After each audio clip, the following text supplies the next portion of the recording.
Bacaan liturgi Minggu 31 Juli 2022, hari Minggu biasa ke-18. Bacaan dari kitab Pengkhotbah. Kesia-siaan belaka, kata pengkhotbah, sungguh kesia-siaan belaka. Segala sesuatu adalah sia-sia. Sebab kalau ada orang berlelah-lelah mencari hikmat, pengetahuan, dan kecakapan, maka ia harus meninggalkan bagiannya kepada orang lain yang tidak berlelah-lelah untuk itu. Ini adalah kesia-siaan dan kebalangan yang besar. Apakah faedah yang diperoleh manusia dari segala usaha yang dilakukannya dengan jerih payah di bawah matahari dan dari keinginan hatinya? Seluruh hidupnya penuh kesedihan dan pekerjaannya penuh kesusahan hati. Bahkan pada malam hari hatinya tidak tenteram. Ini pun adalah kesia-siaan. Demikianlah sabda Tuhan, syukur kepada Allah. Tuhan, Engkaulah tempat perlindungan kami turun-temurun. Tuhan, Engkaulah tempat perlindungan kami turun-temurun. Engkau mengembalikan manusia kepada debu hanya dengan berkata, "Kembalilah, hai anak-anak manusia." Sebab di matamu 1000 tahun sama seperti hari kemarin, atau seperti suatu giliran jaga di waktu malam. Tuhan, Engkaulah tempat perlindungan kami turun-temurun.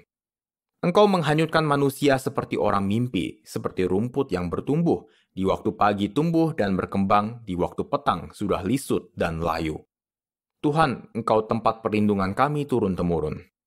Ajarlah kami menghitung hari-hari kami, hingga kami beroleh hati yang bijaksana. Kembalilah ya Tuhan, berapa lama lagi, dan sayangilah hamba-hamba-Mu. Tuhan, Engkaulah tempat perlindungan kami turun-temurun. Kenyangkanlah kami di waktu pagi dengan kasih setiamu, supaya kami bersorak-sorai dan bersukacita sepanjang hayat. Kiranya kemurahan Tuhan melimpah atas kami. Teguhkanlah perbuatan tangan kami, ya, perbuatan tangan kami teguhkanlah. Tuhan, Engkaulah tempat perlindungan kami turun-temurun. Bacaan dari surat Rasul Paulus kepada jemaat di Kolose. Saudara-saudara, kamu telah dibangkitkan bersama Kristus. Maka carilah perkara yang di atas, di mana Kristus berada, duduk di sebelah kanan Allah. Pikirkanlah perkara yang di atas, bukan yang di bumi. Sebab kamu telah mati dan hidupmu tersembunyi bersama dengan Kristus dalam Allah. Kristuslah hidup kita.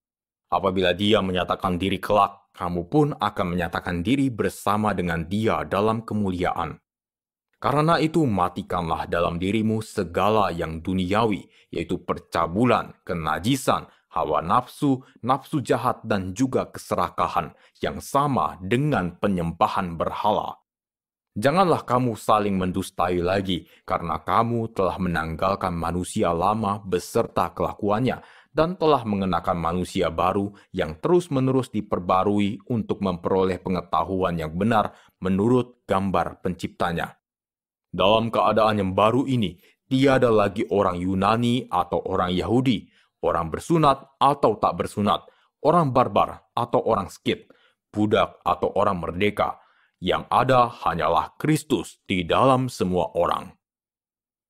Demikianlah sabda Tuhan, syukur kepada Allah. Haleluya, haleluya, haleluya. Berbahagialah orang yang miskin di hadapan Allah, karena merekalah yang empunya kerajaan surga.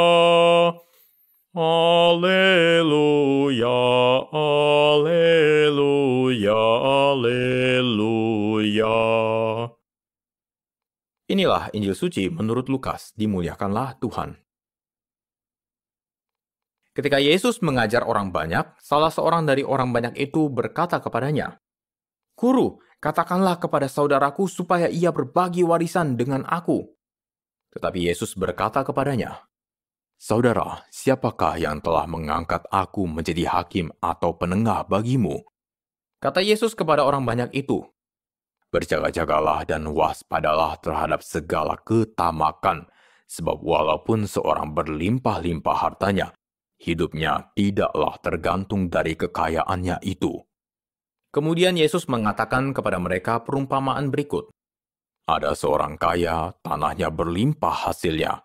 Ia bertanya dalam hatinya, Apakah yang harus kuperbuat sebab aku tidak mempunyai tempat untuk menyimpan segala hasil tanahku?" Lalu katanya, "Inilah yang akan kuperbuat.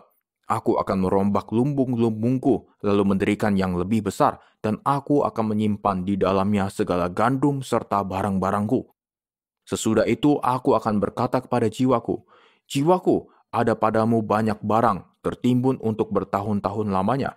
Beristirahatlah, makanlah, minumlah, dan bersenang-senanglah.' Tetapi Allah bersabda kepadanya, 'Hai orang bodoh, pada malam ini juga jiwamu akan diambil daripadamu. Bagi siapakah nanti apa yang telah kau sediakan itu?' Demikianlah jadinya dengan orang yang menimbun harta bagi dirinya sendiri, tetapi ia tidak kaya di hadapan Allah." Demikianlah sabda Tuhan. Terpujilah Kristus.